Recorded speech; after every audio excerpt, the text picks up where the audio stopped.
ನಾನು ಬುಗುಡಿಕೊಪ್ಪ ಗ್ರಾಮದ ನಿವಾಸಿ. ಬಿಸಲಕೊಪ್ಪ ಗ್ರಾಮ ಪಂಚಾಯತ್ ವ್ಯಾಪ್ತಿಯಲ್ಲಿ ಬರುವ ಬುಗುಡಿಕೊಪ್ಪದ ಅಂಗನವಾಡಿ ಬಾವಿ ನೀರು ಕಲುಷಿತವಾಗಿದ್ದರಿಂದ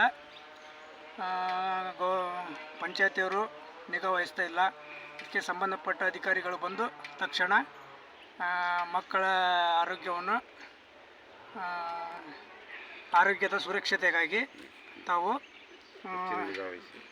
ಹೆಚ್ಚಿಗೆ ನಿಗಾ ವಹಿಸಬೇಕಾಗಿ ತಮ್ಮಲ್ಲಿ ಮನವಿ ಮಾಡಿಕೊಳ್ತಾ ಇದ್ದೀವಿ. ಊರಿನ ಗ್ರಾಮಸ್ಥರ ಪರವಾಗಿ ನಾವೆಲ್ಲರೂ ಅಂಗನವಾಡಿಯನ್ನು ಉಳಿಸ್ಬೇಕು, ಬೆಳೆಸಬೇಕು.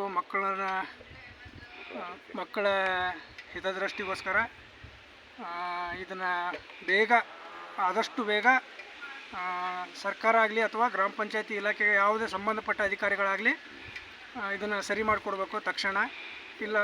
ಇಲ್ಲವಾದರೆ ನಾವು ಮುಂದಕ್ಕೆ ಏನು ಅಂತ ಮುಂದಿನ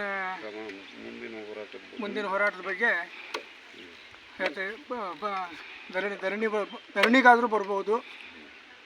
ಇದನ್ನು ಮಕ್ಕಳ ಆರೋಗ್ಯ ತೊಂದರೆ ಆದರೆ ಕಲುಷಿತವಾಗಿದೆ. ಇದರಿಂದ ಮಕ್ಕಳೆಲ್ಲರೂ ಅಸ್ತವ್ಯಸ್ತಗೊಂಡ್ರೆ ಇದಕ್ಕೆ ಡೈರೆಕ್ಟಾಗಿ ಸರ್ಕಾರನೇ ಹೊಣೆ ಹೊರಬೇಕಾಗುತ್ತೆ. ಸಂಬಂಧಪಟ್ಟ ಅಧಿಕಾರಿಗಳು ಹೊಣೆ ಹೊರಬೇಕಾಗುತ್ತೆ. ಇದು 4 ವರ್ಷದಿಂದ ನಾವು ಗ್ರಾಮ ಪಂಚಾಯತಿಗೆ ಮಾಹಿತಿ ಕೊಟ್ಟಿದ್ದೇವೆ.